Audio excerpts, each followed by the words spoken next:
From mysterious monoliths to Santa riding elephants, we seem to have seen everything in December of 2020.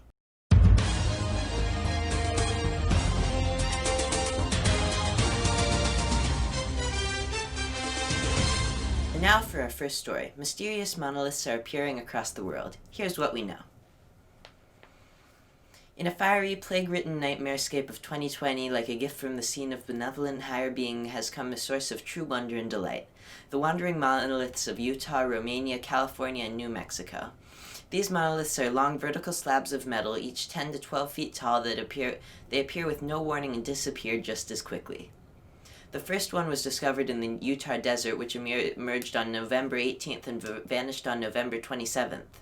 The second one was found outside the Romanian city of Piatra Neamat, which appeared November 27th and disappeared on December 2nd.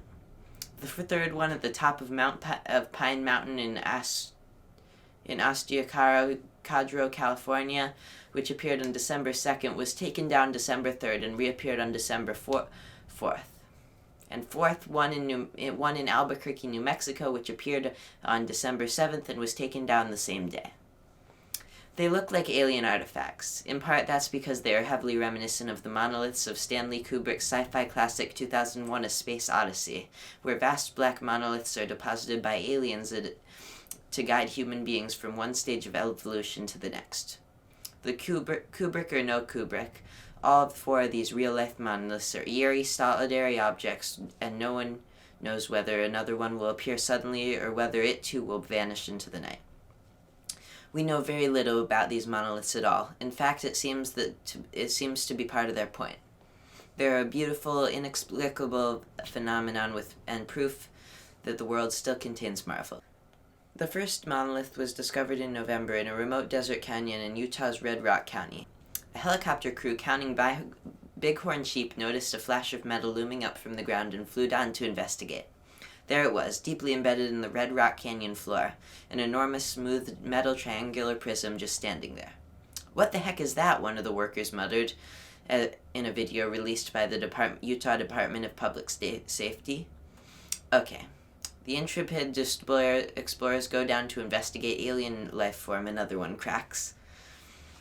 A canyon is remote, inaccessible without a helicopter, and Utah's Division of Wildlife Services told the New York Times it's a tough place to get to on vehicle and on foot.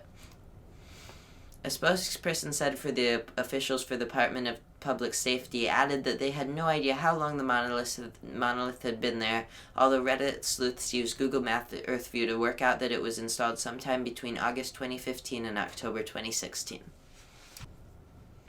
So what do you think? Do you think that the monoliths were made by aliens? Who do you think that the artist was?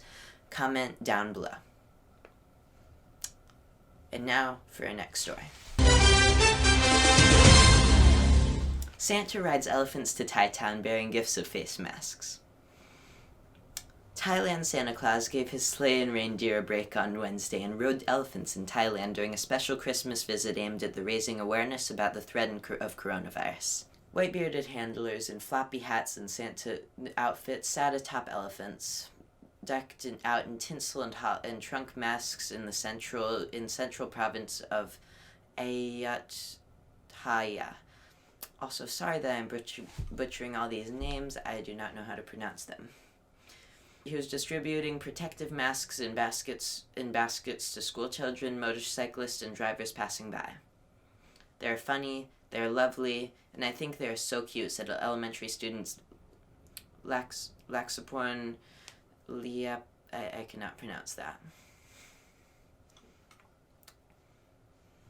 These elephants have been paying year-end visits to schools in an area for 2 decades and normally give out gifts like candy and toys using their trunks. This year, the pachyderms were social distancing, staying outside of the schools, and used their trunks to offer face masks in baskets instead.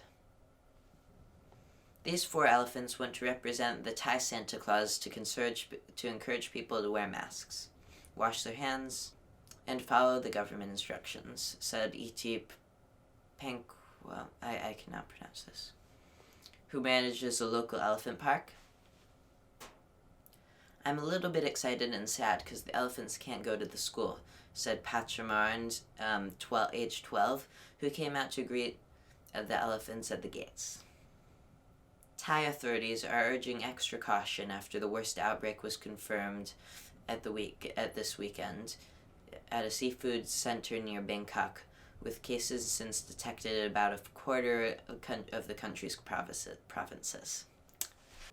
Now for our next story. A train saved from disaster by a giant whale after crashing through the barrier at the end of the track. A train driver's life was saved by a giant whale tail after its train crashed through the barriers at the end of the track. The train plunged straight through and would have ended up in the water below. The train plunged straight through and would have ended up in the water below if the artwork hadn't broken its fall. Nobody else was in the train, and the driver was able to escape to safety himself. The carriage is now suspended 10 meters above the footpath at the Dijkers metro station in Sitges near Rotterdam. So, what did you think of this week's news story? Should I do more like this in the future? And what do you think of everything that happened? I hope you're having a great year. Happy holidays, Merry Christmas, Happy New Year, Happy Hanukkah, Happy Kwanzaa, all of that. And have a wonderful day. This has been Draconia News Network, and I'm out.